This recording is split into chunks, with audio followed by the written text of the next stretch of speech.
جان ایلیا جب یہ نام ذہن میں آتا ہے تو بہت سارے ایسے الفاظ ہمارے دماغ میں گھومنے لگتے ہیں، جیسے کہ محبت، جیسے کہ غرور، اہم، ایسا شاعر جو ہمارے روح میں، ہماری سوچ میں ابھی بھی زندہ ہے۔ چلیے آج اس کا ایک مشاعرہ سنتے ہیں اور کوشش کریں گے اس کو سمجھنے کے لیے۔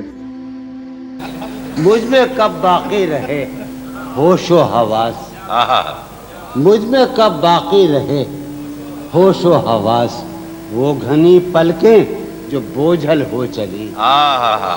کیا مجھ میں کب باقی، اچھا بیٹھے ملک بھائی سامنے، مجھ میں کب باقی رہے، پہلا شعر ہے مجھ میں کب باقی رہے ہوش و حواس۔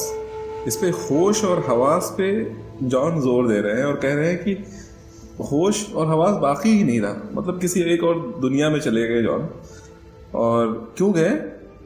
جیسے ہی بوجھل پلکیں، وہ غائب ہو رہی، وہ دھندلی سی پلکوں پہ جان کی نظر پڑتی ہے، محبوب کی دھندلی سی پلکوں پہ، بات آنکھوں تک بھی نہیں آئی ہے، پلکوں پر ہی ختم ہو گئی، پلکوں پر نظر پڑتے ہی جان اپنے ہوش و حواس سے غافل ہو گئے۔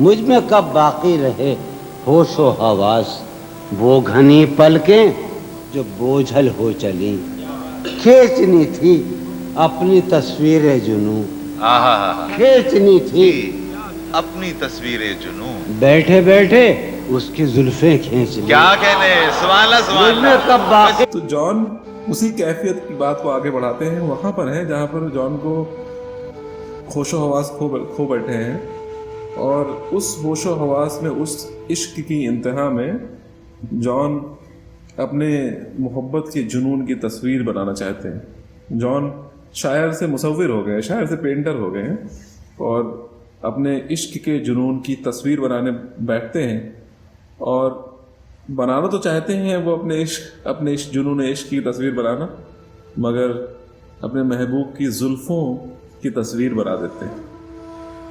ایسی کیفیت جان کی۔